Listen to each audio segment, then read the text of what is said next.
Hello, welcome to another Daily Digest video. I'm Merriam, and today I am playing a deck that we used to see in Modern a whole lot and has since fallen out of favor, but I think with the recent surge in Infect, this Death Shadow aggro list, a similar style of deck, can also see a resurgence. So I'm going to test that out today in this match, and our hand looks great. We have the ability to Swift Spear into Bauble, attack for 2, and then Death Shadow on turn 2. I guess we're just short of Death Shadow on turn 2 because of this not being a fetch, the Blood Crypt. So we can only deal ourselves 7 damage. That gets us to 13. So does that mean we want to somehow try to use Bauble to find another fetch land, crack the Foothills, play Swift Spear, play Bauble, and go from there?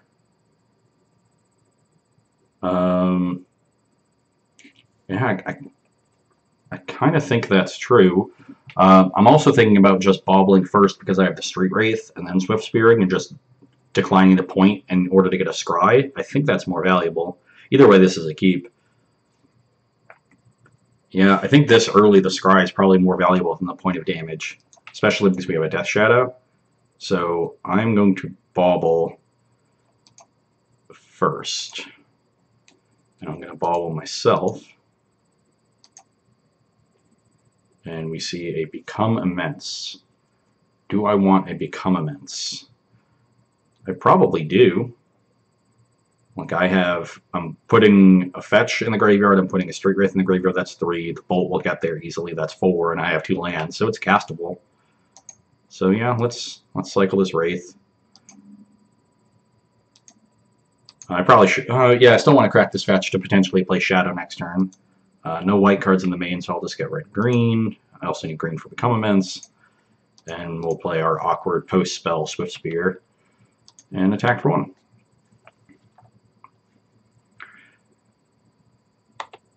And another Bauble. That's fine. And there's our fetch land for Death's Shadow. So, let's cast this. And I guess attack for 2. I'm doing something first. I guess we'll find out what our opponent's doing. Are they about to Spell Pierce our Mishra's Bauble? No, just getting that out of the way. Kind of looks as our opponent, like Bant Company, didn't have a 1-drop.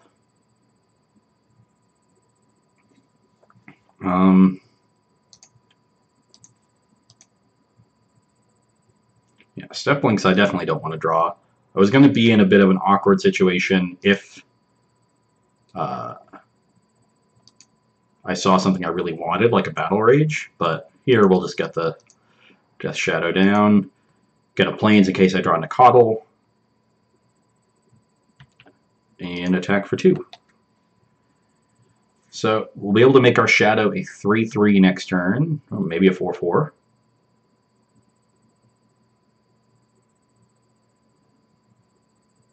And our Become Immense is going to be very cheap. Devoted Druid. Okay, so our opponent is a Bant Company deck. We have a... unless I draw Temur Battle Rage, in which case they're dead.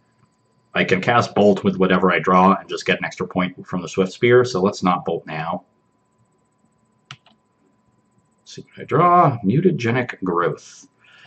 What is that going to do? So the fetch makes Death Shadow a 4/4, the growth makes it a 6/6, and the Bolt gets away with their blocker. I have 6 points of pump. This is going to be 4 power after 3 spells, so that's 6 power, 4 power, and 6 of pump. That's 16. So yeah, they should be dead. Okay. Guess we'll just get an Overgrown Tomb here. Yeah, because we need green mana for the Become Immense. Let's bolt this. Doesn't really matter which creatures I pump, they're all going the same way.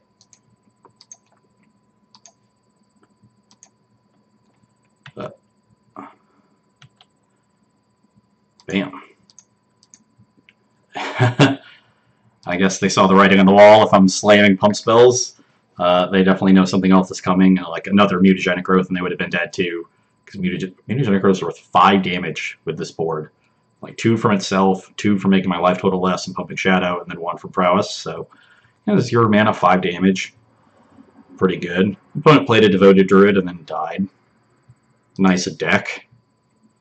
Okay, what do we want against a creature combo deck? We want Pyroclasm, we want Grimlaw Homemancer, and we want Collective Brutality. And what am I going to cut?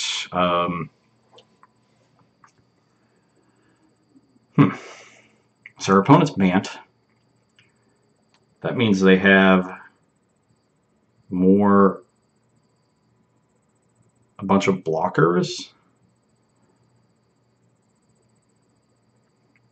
I'm thinking maybe I want to be more controlling in the way I approach these games and try to play Hooting Mandrills and trim down on Become Immense. But no, that seems like a plan for heavy removal decks that are just going to kill all your creatures. This is a matchup where I need to combo to race in a lot of spots. And while I can like interact with them, I'm not interacting with them as a control deck per se. I'm just interacting with them as a combo deck that has some room for a few interactive spells. So what am I cutting? I think Step Links is probably pretty bad. They have a lot of blockers, even chump blockers, and I don't want creatures that end up dead. Our opponent's not going to have a lot of hard removal, so reducing our threat density isn't as big of an issue. And I think we can also cut some Thoughtseizes. As far as interaction goes, I think it's our worst, even though it can take things like Collected Company. I'm less worried about them gaining a lot of value and more worried about them assembling the combo. So again, I'm not using these removal spells as a control deck would, where I'm trying to contain their board in a general sense. I'm really just trying to stop them from doing the few things that really matter. So Thoughtseize being able to cleanly answer things like Collected Company isn't as big of a deal. And Brutality can also take a company, so I'm actually not losing out that much. So yeah, let's just cut some Thoughtseizes. Opponent on the play. And Sand seems fine. We got to Scry, we have a Bolt for a mana creature, and then we have Brutality for a Devoted Druid follow-up into Death Shadow on turn 3. Yeah. It's a little land heavy, but the rest of the hand is great. So I'm digging it. Ooh, no mana creature again. Okay. Well, what do I see? Another Death Shadow. That one seems pretty good, so I will keep that one around. And I guess we're going to get Blood Crypt with this land, so I'll just play Verdant Catacombs and pass. Draw my Death Shadow.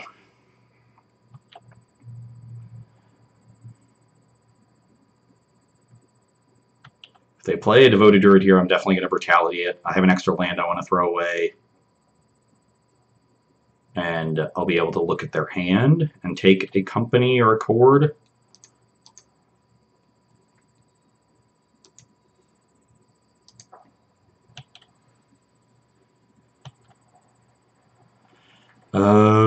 What land do I want to discard? Does it really matter? I think I'm going to get green, black, and red, white. Yeah. So I'm getting green, black, and red, white.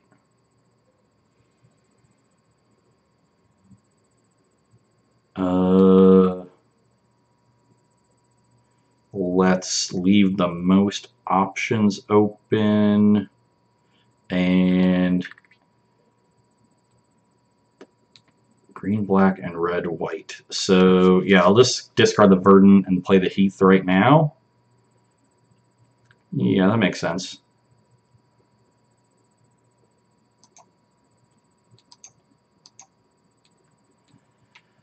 Okay. Let's 2 modes, and not the one that has me gaining life.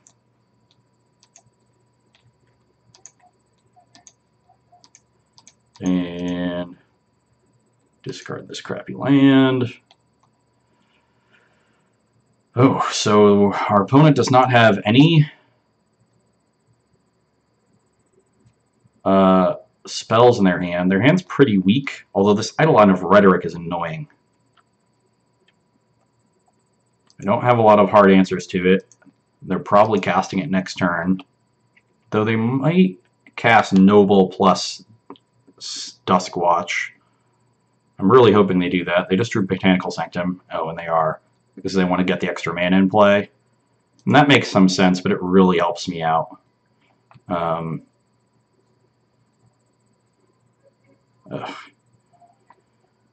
So I'm going to have black, white, and red, green left. So let's use the Foothills to get the red, white land. I guess that land isn't even that bad because I just want to make my Death Shadows big.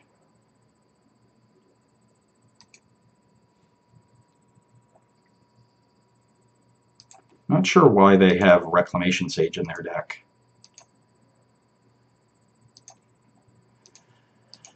And do I want to bolt something right now?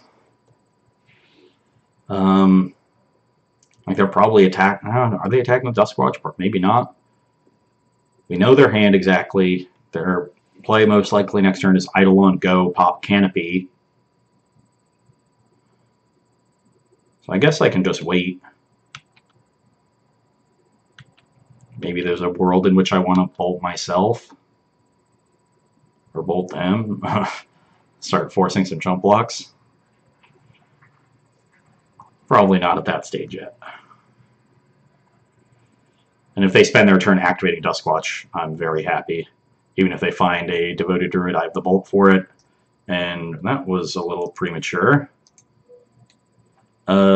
Yeah, I don't think they're going to be able to really do anything, given their somewhat weak hand. But you know, like these Death Shadows are only 2/2s. If I don't have a way to deal myself more damage, they might be able to contain them. Probably should have given themselves at least one more turn. But it looks like they drew a brick, maybe other land. If they go Eidolon, pop, Canopy, like I bolt Duskwatch on instep, make these 5/5s, attack for 10, and have a bolt in the hand. I don't think they're going to be doing anything relevant, and I'm even drawing a bunch of lands. So even in a hand where I drew 5 lands there, I'm able to win pretty easily. Opponent not having a mana creature on turn 1 either game really helped. Just use my removal to interact with the Devoted Druid, and then Death Shadows were a lot more powerful than when the rest of the cards my opponent was playing, which is pretty standard for a deck like this, and it's often how Grixis Shadow or Jund Shadow win. So this deck still has the ability to do that because you have the enablers for Death Shadow and some good removal, but then you also have the ability to go over the top, which is what you saw in Game 1. Opponent played, I don't even remember, they played a Devoted Druid and then I just killed them. Yeah. Which is, the best way to kill your opponent's creatures is to just kill them. And that's what I did. So deck looks very good. It's definitely going to be good against decks that don't interact a lot. And unlike Infect, this deck's a lot better at attacking through blockers. As Infect has evasive creatures to help out with that, but on their Glistener Elf draws, sometimes these green decks can be a hassle because they just put so many blockers in front of it, and they start trading their blockers for pump spells, unless you have a bunch of Nobles or Pendelhaven, and those trades are fine for them. Eventually they'll find some more creatures, more powerful creatures, or Collected Company and things like that, and you'll run out of pump spells. But with this deck, when your threat is Death Shadow, that's going to be gigantic. That problem never happens. So you're able to just attack normally and win a fair game. So definitely a deck that I think we should be giving more a second look to, because it's a very powerful deck that was doing quite well towards the back end of 2016. Yeah, Probe got banned early 2017, and while the banning of Probe was the thing that most people blamed for the deck declining, I really think it was the rise of Fatal Push that really hurt it more, because it's just such an efficient removal spell against Death Shadow and all your other creatures. And Fatal Push was super popular during that year and has now become a little bit less popular while Bolt has come back up. And I think that's helped both Infect and this deck. And while we've seen Infect recently, we haven't seen much of this one because most people default to Grixis Death Shadow at this point. But this deck's really powerful, and as you saw from this match, I just rolled my opponent over. So definitely a deck to give a second look if it's your kind of thing, and one that we might see at the upcoming SCG Tour stops. So hope you enjoyed watching this one, and you can come back and see me on Wednesday. Bye.